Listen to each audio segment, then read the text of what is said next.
शादी के 3 दिन बाद ही देश के लिए सरहद से आया फोन और देश सेवा के लिए निकल गए फौजी पति। भावुक होकर पत्नी बोली, अपना सिंदूर भेज रही हूँ। आंखों में आंसू थे और हाथों में मेहंदी। 3 दिन पहले हुई थी शादी, लेकिन वीडियो देख लोगों ने कहा कि हमें इन बेटियों पर नाज है। जी हाँ, महाराष्ट्र के जलगांव में रेलवे स्टेशन पर भारत माता की जय गूंज रही थी। सेना की वर्दी पहने एक शख्स को स्टेशन पर परिवार और रिश्तेदार छोड़ने आए थे। इन सभी के बीच एक नई नवेली दुल्हन भी नजर आ रही थी। उसके हाथों पर मेहंदी लगी थी, मांगों में फेरे के समय भरा गया सिंदूर था। उसकी आंखों में आंसू थे, लेकिन चेहरे पर गर्व छलक रहा था। जिसकी शादी 3 दिन पहले हुई थी। घर के रिश्तेदार वापस नहीं हो सके और पति को देश की रक्षा के लिए निकलना पड़ा। स्टेशन पर आई दुल्हन ने कहा कि वह अपने देश को अपना सिंदूर भेज रही है। सेना का यह जवान मनोज ज्ञानेश्वर पाटिल है। मनोज की शादी 5 मई को यामिनी पाटिल से हुई थी। शादी के बाद खुशियां मनाने का समय भी नहीं मिला।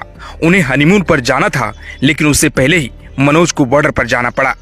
मनोज और यामिनी का विवाह पूरे रीति रिवाज से सोमवार को संपन्न हुआ था। शादी के बाद नव दंपति ने जीवन की नई यात्रा के सपने देखने शुरू ही किए थे, लेकिन तभी ऑपरेशन सिंदूर के अंतर्गत सभी जवानों की छुट्टियां रद्द कर दी गयी और मनोज को भी तुरंत ड्यूटी ज्वाइन करने का आदेश मिला। मनोज जब ड्यूटी पर लौटने के लिए अपने घर से निकले तो नवविवाहिता पत्नी की आंखें नम हो गई, लेकिन यामिनी ने खुद को संभाला और कहा, मुझे गर्व है कि मेरे पति देश की रक्षा के लिए सीमा पर जा रहे हैं। देश से बड़ा कुछ भी नहीं है। वहीं बिहार के बक्सर जिले के एक आर्मी जवान ने भी अपनी शादी के अगले ही दिन ड्यूटी पर लौट गए। उन्हें भारत पाकिस्तान सीमा पर तैनात किया गया है।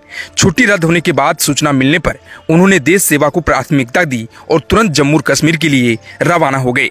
त्यागी का कहना था कि देश से बढ़कर कुछ नहीं है। दरअसल बक्सर जिले के नंदन गांव के रहने वाले त्यागी यादव आर्मी में हैं। वे अपनी शादी के लिए छुट्टी पर आए थे। 7 मई को केसठ गांव में उनकी शादी हो रही थी। तभी उन्हें सूचना मिली कि उनकी छुट्टी रद्द कर दी गई है। उन्हें जल्द से जल्द ड्यूटी ज्वाइन करने के लिए कहा गया। 8 मई को त्यागी यादव की बारात गाँव लौटी। अगले ही दिन 9 मई को वो देश सेवा के लिए जम्मू कश्मीर रवाना हो गए। त्यागी फिलहाल कुपवाड़ा जिले के मच्छर सेक्टर में एक संवेदनशील इलाके में तैनात है। शुक्रवार को त्यागी बिना किसी हिचकिचाहट के अपनी पत्नी और परिवार को छोड़कर ड्यूटी पर चले गए। रवाना होने से पहले त्यागी ने कहा कि देश से बड़ा कुछ नहीं होता।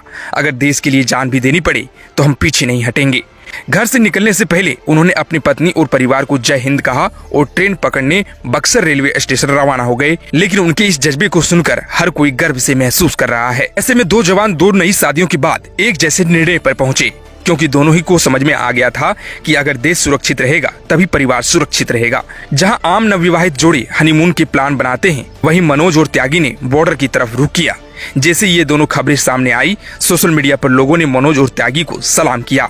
किसी ने कहा ये है असली हीरो, तो किसी ने लिखा ऐसे बेटे और बहुओं पर देश को गर्व है। खैर, आप क्या कहना चाहेंगे जरूर बताएं।